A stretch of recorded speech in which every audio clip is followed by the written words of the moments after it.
Your Excellency, President of the 79th session of the United Nations General Assembly, Ambassador Philemon Yang, United Nations Secretary General Mr. Antonio Guterres, Excellencies, Heads of State and Government, distinguished delegates, ladies and gentlemen. I congratulate you, Ambassador Philemon Yang, on your well-deserved election as President of this session of the General Assembly. Mr. President, I welcome the choice of your theme, Unity in Diversity for the Advancement of Peace, Sustainable Development, and Human Dignity for Everyone, Everywhere, which resonates with the core principles of the 2030 Agenda and aligns closely with the core values and mission of the United Nations. Excellencies, the world is at a challenging moment and in a most precarious international security dispensation. The promise of the United Nations Charter to save succeeding generations from the scourge of war has been profoundly shaken. From land to sea, and from air to the outer space, global peace, security, and stability are increasingly under threat. Conflicts and tensions pervade every frontier, undermining the collective security that international cooperation seeks to uphold. Cases of polarizing narratives, factionalism, social upheavals, organized crime, war, and stockpiling of weapons of mass destruction are at an all-time high. Great power rivalry is intensifying, provoking regional competition and inducing geopolitical and geoeconomic realignments and tensions. The subtle nuances of them versus us has produced negative coalitions, wars, tensions, as well as eroded trust and confidence in global multilateral system. From Gaza to Darfur, Ukraine, Yemen, Eastern DRC, the Sudan, the Sahel, and the criminality in Haiti, conflict is inflicting a trail of destruction of life and livelihoods in historic proportions. These conflicts have become battlegrounds for armed factions, external interventions, and proxy wars, resulting in unprecedented anarchic situations and long-lasting negative repercussions on global stability and economic development. The world cannot realize durable peace, security, and shared prosperity when emphasis is being put on what divides rather than what brings us together. We must therefore promote approaches that support positive competition for all. The perilous security landscape is further complicated by emerging threats stemming from human advancement. Cybersecurity threats and sophisticated cyber attacks on critical infrastructure pose significant risks to national security and global stability. Furthermore, the proliferation of advanced technologies such as artificial intelligence in the military domain and autonomous weapons systems has introduced new challenges for arms control and international regulation. Regrettably, the world's most powerful states have increasingly chosen unilateralism and militarization over dialogue and diplomacy. As a consequence, the capacity of our multilateral institutions to maintain and enforce peace, even in national crises with significant regional impacts, is severely undermined. Even worse, a resurgence of nuclear arms race, buoyed by the intensifying geopolitical rivalries and tensions, has made the possibility of a catastrophic nuclear warfare a real possibility. Our vision of a world free from nuclear weapons and other weapons of mass destruction is dying incrementally. We must not sit back and leave the future of upcoming generations to fate. We must intentionally rise to the occasion to meet the challenges of our time by reaffirming the core values of the UN Charter. We need to muster the political will and collectively reinforce our diplomatic efforts to confront the security threats through comprehensive, multi-pronged, and context-specific approaches.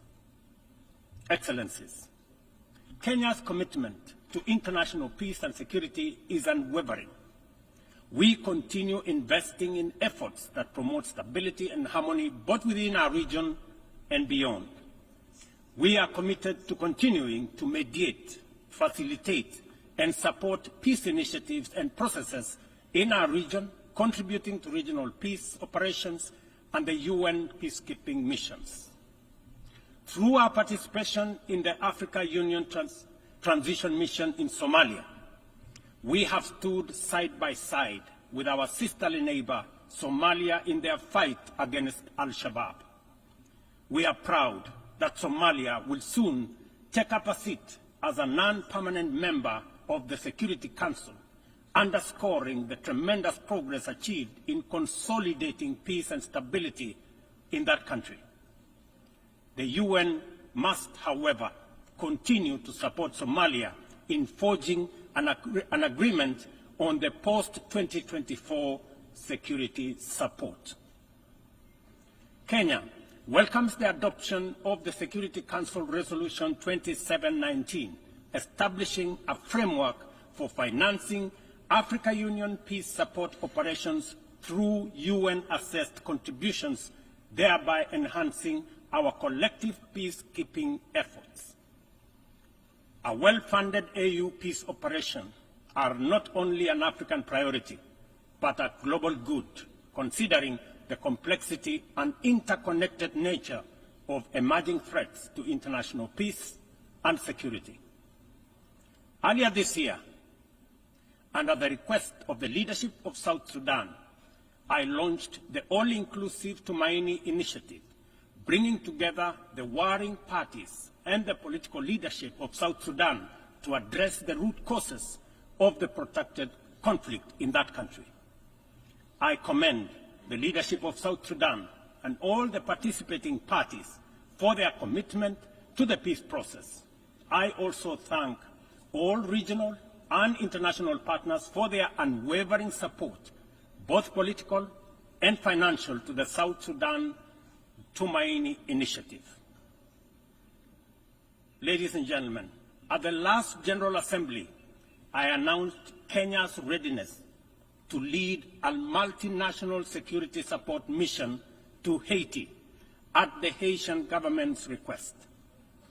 Following the Security Council's authorization under Resolution 2699, Kenya has deployed 382 specially trained police officers to Haiti. Just a few days ago, I had the opportunity to visit Haiti, witness the work of our officers in the field, and observe remarkable progress on the ground.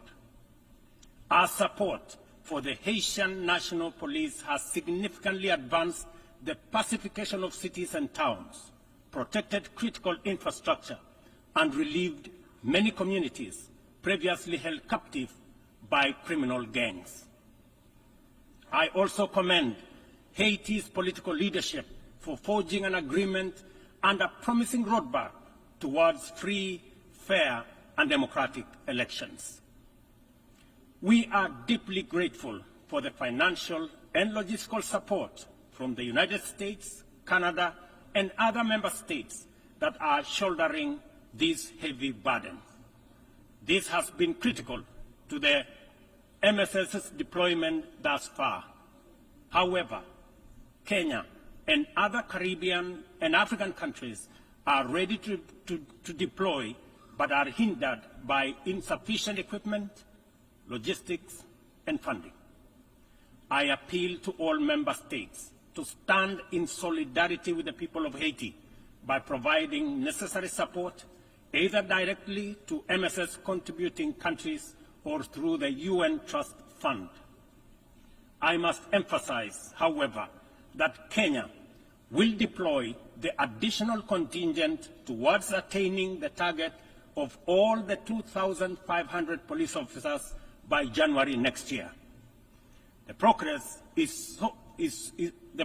so far in Haiti demonstrates that what was once deemed mission impossible is indeed a present and undeniable possibility. Mr. President, we must candidly acknowledge that international cooperation in its current form has clear limitations. It is constrained by entrenched systems and structures that prevent effective action and meaningful progress. Since the last General Assembly, the global situation has deteriorated across multiple fronts. Conflicts have deepened, economic disparities have widened, and the climate crisis has intensified. To address these challenges, we must rethink and reform global collaboration mechanisms, making them much more responsive, adaptable, and impactful. The existing international security architecture, represented by the UN Security Council, continues to hamper efforts to maintain international peace and security. The Council is, by all intents and purposes, dysfunctional, undemocratic, non-inclusive, unaccountable, autocratic, and at best, opaque. An institution that excludes 54 African countries with 1.4 billion people, while allowing one nation to veto decisions of the remaining 193 member states in the 21st century, is simply unacceptable. We must urgently seek to make the Security Council representative, inclusive, transparent, democratic, effective, and accountable. In Africa, we are not advocating for reform and collective action solely at the UN. In fact, we are also in the process of comprehensively reforming the Africa Union to become a fit-for-purpose institution that can effectively represent African nations globally and deliver prosperity. Excellencies, peace and development are inseparable pillars. One cannot flourish without the other. Yet, the 2024 Sustainable Development Goals report paints a bleak picture. Only 17% of targets are on track. Nearly half show minimal or moderate progress, and over one-third have stalled or regressed. The COVID-19 pandemic, escalating conflicts, geopolitical tensions, and climate change have severely impacted progress towards the SDGs and the Paris Agreement goals. Inadequate and unsustainable means of implementation, particularly in financing, technical support, and capacity building, continue to obstruct our efforts to realize the 2030 agenda. Biased methodologies employed by credit rating agencies further disadvantage African countries, making it more difficult to access affordable financing from international capital markets. Additionally, unilateral economic, financial, and trade measures not only impede the full achievement of economic and social development, but also undermine the principles of international cooperation, mutual respect, and sovereignty. Let us pause and reflect on the true significance of this predicament. Many countries in the global south are forced to choose between buying medicine and hospital equipment or paying their debt obligations, and between buying textbooks for school-going children or paying their debt obligations. They are forced to choose between hiring teachers and making sure that there is equipment in schools, or paying their debt. I can go on and on. This is not an abstract illustration detached from daily reality, but the normal experience of millions of ordinary people. One must wonder what goes on in the minds of those who prioritize economic returns over people. Ladies and gentlemen, what really happened to humanity? Addressing these deep-rooted challenges requires transformative changes to build a more equitable and resilient global framework. We have outlined many of these solutions in the Pact of the Future, demonstrating our clear understanding of what needs to be done. However, we have yet to master the political will necessary to turn these commitments into action. It is a fundamental principle of development that no nation can achieve lasting prosperity if its neighbors remain impoverished. Our economies are interconnected, and the well-being of one directly impacts the other. We must ensure that developing countries have the necessary foundations to claim their rightful place in the 21st century global economy. This is not just a moral and fair imperative. It is a strategic necessity to address systemic challenges such as migration, labor market disparities, climate change, and global security. Strengthening these foundations requires reforming the international financial architecture, facilitating debt relief, concessional long-term at-scale financing, grants, and de-risking lending instruments is essential to increasing investment to develop vital infrastructure and expand critical sectors. Consider Africa's immense untapped potential in clean energy resources. Harnessing this potential is critical not only for the continent's economic growth and social resilience, but also for global priorities like accelerating the energy transition, combating climate change, and diversifying supply chains. Energy-hungry industries such as data centers, mineral processing, and manufacturing are seeking clean and affordable sources which Africa can provide in abundance. Yet, out of the 500 gigawatts of renewable energy added to the global mix in 2023, Africa accounted for less than 3 gigawatts. How is this possible, given the continent's vast natural resources, skilled workforce, and massive energy needs? We cannot allow Africa to be left behind this time round. Affordable financing is essential, but so are transformative policies and inclusive fair trade practices, market access, inclusive international tax cooperation, technology transfer, and capacity building.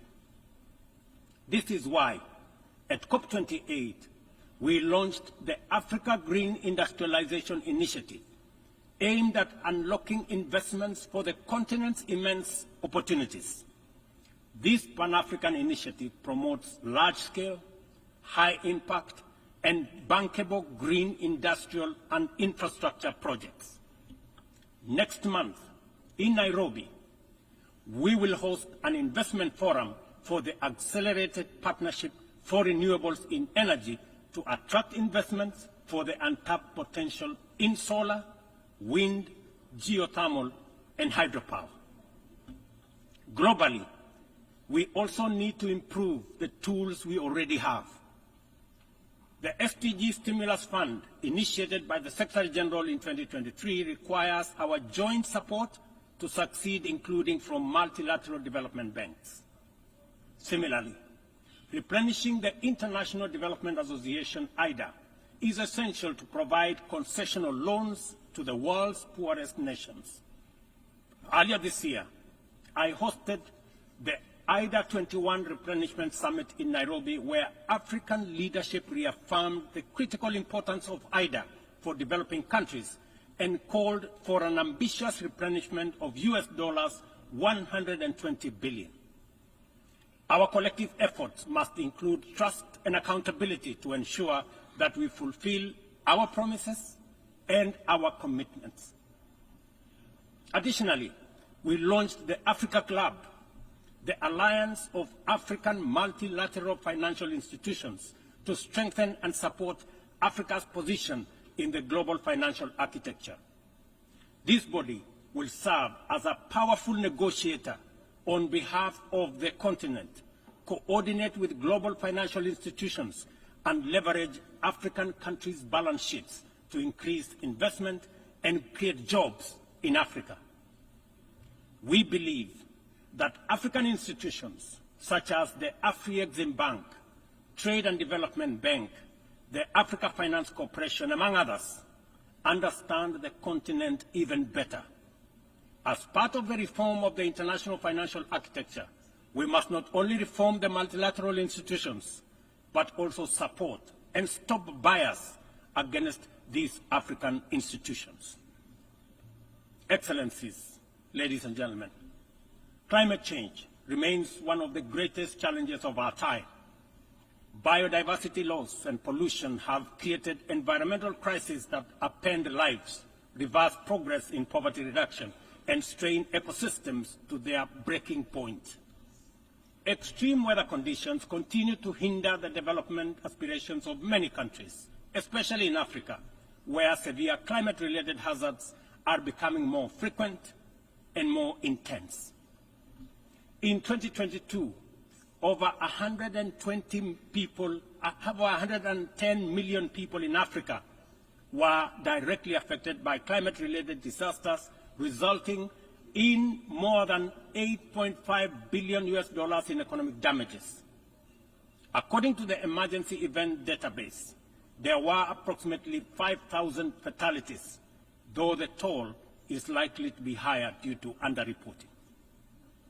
We are at a crossroads, and the path to correcting the climate course is clear. COP29, to be held this November in Baku, Azerbaijan, presents a critical milestone in ensuring that the solutions we implement are rooted in fairness and opportunity for everybody. However, the new climate financing goal expected at COP29 faces significant hurdles as deep disagreements persist over who should contribute and how much funding is needed. Without swift resolution, these divisions risk derailing our collective progress on climate action, just as the global situation becomes increasingly urgent. Let me be clear. Political posturing and inaction will neither protect the vulnerable from the consequences of a runaway climate crisis, nor save our civilization from ecosystem collapse. It is therefore critical that all nations step forward to meet this moment with ambition and responsibility. As we confront the escalating impacts of climate change, we must also recognize the interconnected environmental challenges we face, such as plastic pollution, which continues to wreak havoc on ecosystems and threatens global sustainability. It is imperative that we adopt a robust global plastics treaty during the 5th round of negotiations in Busan in the Republic of Korea this November. Kenya fully supports an ambitious outcome and the African proposal to establish the Treaty Secretariat in Nairobi, thereby reinforcing UNEP's role. It is indeed unfortunate and regrettable, ladies and gentlemen, that UNEP is the only body where secretariats of conventions created under it are increasingly being carved out and located elsewhere. UNEP, being one of only 2 UN headquarters in the Global South, must not be cannibalized for whatever purpose or reason, let alone excuse. Mr. President, as the host country of UNEP and UN Habitat, I take this opportunity to thank the Assembly for approving the upgrade of the infrastructure at the United Nations office in Nairobi, the largest UN campus in the world. This project includes the construction of new office space and the design of ultra-modern conference facilities. These developments mark a significant milestone towards enhancing the quality and accessibility of Secretariat services to member states. Not only will they serve current needs, but they will also strengthen the future success of multilateralism. We look forward to the Assembly's continued support as construction begins in 2025. It will be critical to ensure that UNON receives sustainable and predictable resources to ensure the timely completion of this upgrade. Kenya will continue to play its part in ensuring that UNON fulfills its mandate.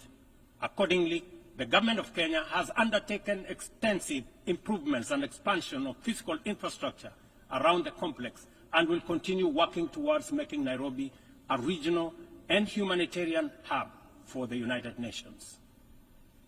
Mr. President, Excellencies, ladies and gentlemen, as we reflect on the theme of this session, the call for unity in diversity in the pursuit of peace, development, and human dignity, it is evident that we must reimagine international cooperation to align with the complex realities of the 21st century. Our actions must reflect our ambition and commitment to a world where progress is measured not just by economic growth, but by the well-being, rights, and dignity of every person. The challenges we face, from climate crisis to economic inequality, demand a bold rethinking of how we work together, grounded in mutual respect and shared responsibility. The achievement of the Sustainable Development Goals cannot be reserved for the privileged few. It must be a shared success that uplifts all nations, transcending borders and disparities.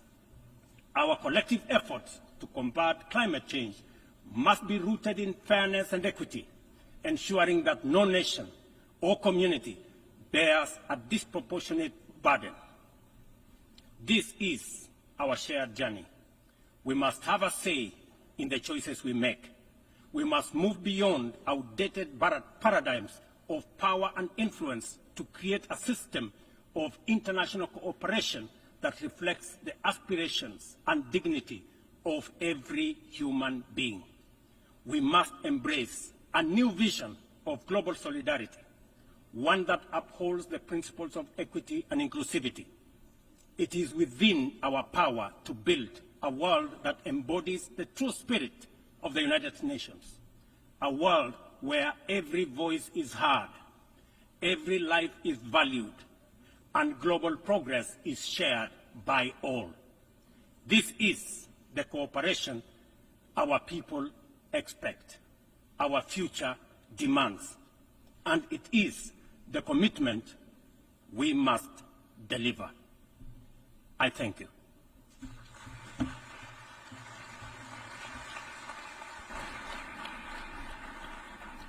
En nombre de la Asamblea, on behalf of the Assembly, I wish to thank the President of the Republic of Kenya and Commander-in-Chief of the Defense Forces.